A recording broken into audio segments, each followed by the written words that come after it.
Well, after that video and that great introduction by Thor, I don't know how I can live up to the expectations that have been set, but I am really grateful to the Human Rights Foundation for inviting me to speak to you today. The work they've done is really amazing, and the Tyranny Tracker is a culmination of an incredible effort on the part of the whole organization to document the thing that we are all working against. And I am really grateful for this opportunity to talk about it and to talk about the state of the world today. So I thought that I would just begin with a little bit of historical context. I know that many of the people in this room are fully aware of the way that world history has developed, but I want to go over it a little bit to specify what I see as some of the big mileposts. So beginning sometime in the mid-1970s, we had the birth of what Samuel Huntington labeled the third wave of democracy, in which the number of democracies around the world went from about 35 to well over 100. This continued. The peak of this was probably the collapse of communism, the Berlin Wall falling in 1989, the collapse of the former Soviet Union, and this trend, this very positive trend, continued up until about 2008, about the time of the global financial crisis. But since then, it's been very bad.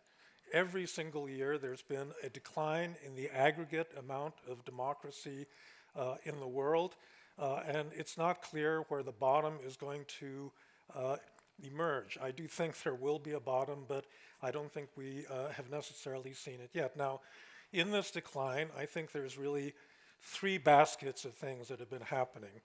The first is the rise of authoritarian great powers. This is basically Russia and China. These are consolidated authoritarian regimes. They don't make any pretense at being democratic, and they are exporting their autocratic system to other places around the world, and they're using military force to get their way, as we've seen in this terrible invasion, which is now into its fifth year when Russia began its full-scale invasion of Ukraine, right? The second thing that's happening is a little bit more insidious, because I don't think there was quite a counterpart to this during the Cold War, which is the backsliding on the part of established democracies. This has happened in a very specific way. The first attack is really on the rule of law. A liberal democracy really has two important parts, right? The democratic part, free and fair elections, choice by the people of their leaders, but the liberal part of liberal democracy are legal and constitutional checks on the power of the executive, and the way that this whole package has been eroded really starts with the rule of law. That what authoritarians really do not like is limitations on their power, and so they begin by attacking the rule of law, not listening to judges, packing courts with their own people, and taking measures that exist outside of that framework of law. And once they've done that, once they've eroded the rule of law, then they can go after democracy. They can manipulate elections, they can gerrymander, they can disenfranchise citizens, and so forth. This is something that's been going on in many countries around the world: Hungary, Slovakia, India, Turkey, and I'm sorry to say, the United States itself. And that's perhaps one of the most consequential areas of backsliding, because although America has not become an authoritarian country, it is definitely moving in an authoritarian direction in a way that is sending important signals out to every other country in the world. I'm sorry, I'm supposed to be showing you these pictures. Right, China and Russia. Yeah, so those are the consolidated authoritarian ones, and you've got these populist regimes where democracy is being eroded using democratic legitimacy. And so what one of these populist leaders does is to say, I was elected, and it's these judges, these bureaucrats, these media people that are standing in the way of my carrying out your will, and therefore we all have to undermine all of those obstacles. Now, the next thing that has been happening is actually a lot of connections between these regimes. Back at the time of the Iraq War, people talked about an axis of evil, but it wasn't a real axis. The countries involved, Iran, Syria, North Korea, really did not have all that much to do with one another. Today, there is an actual alliance of authoritarian regimes.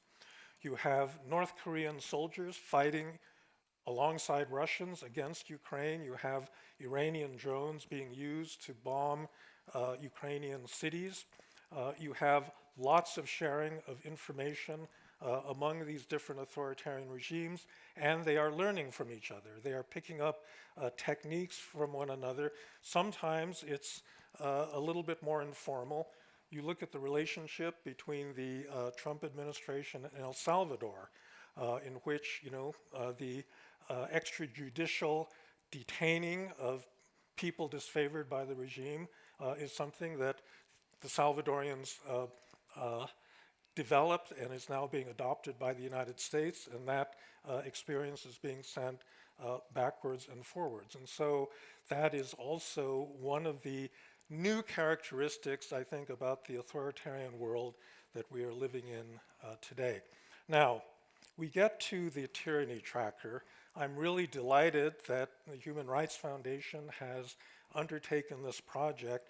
I guess I was quoted in the video earlier saying that the existing indices like VDEM or the Freedom House, Freedom and the World Scores are trying to measure democracy as a positive thing, but tyranny is not just the absence of democracy. There are specific methods, there are specific institutions and tactics that are used by authoritarian countries that are different from one another.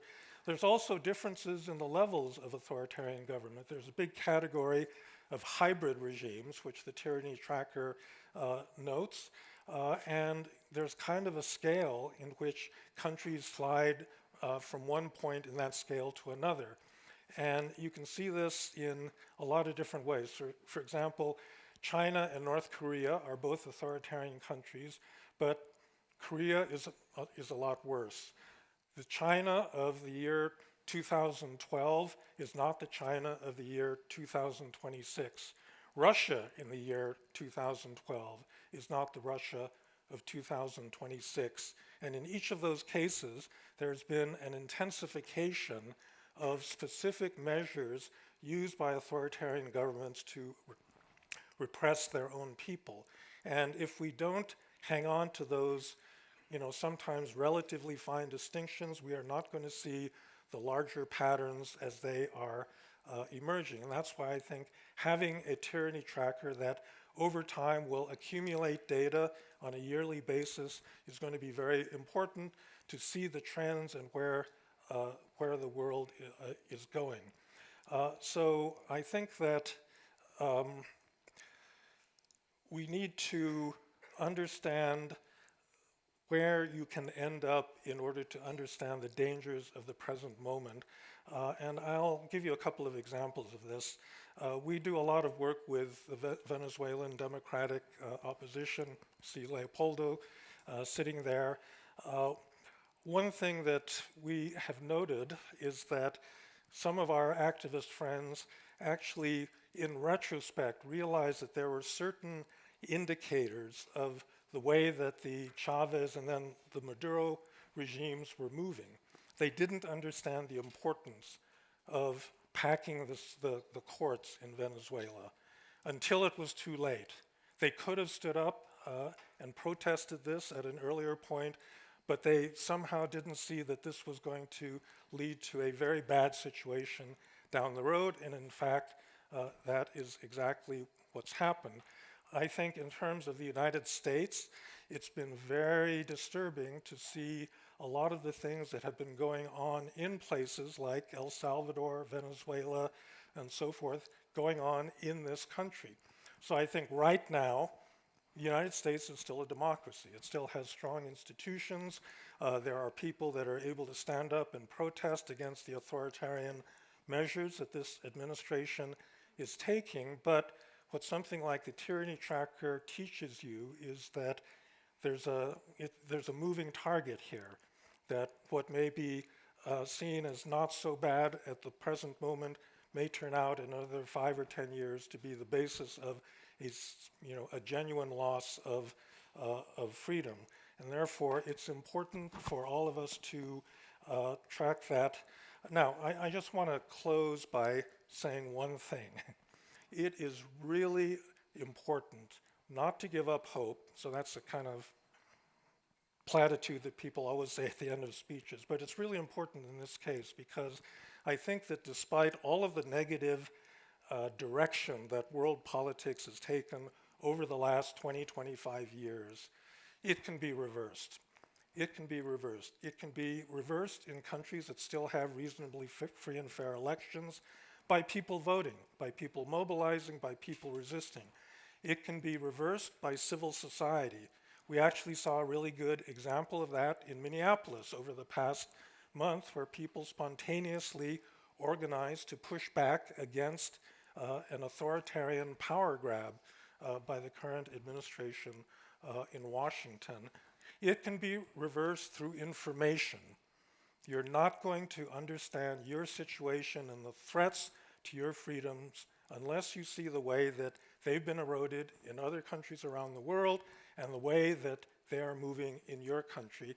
And in this respect, the Human Rights Foundation's Tyranny Tracker is an incredibly good and important instrument.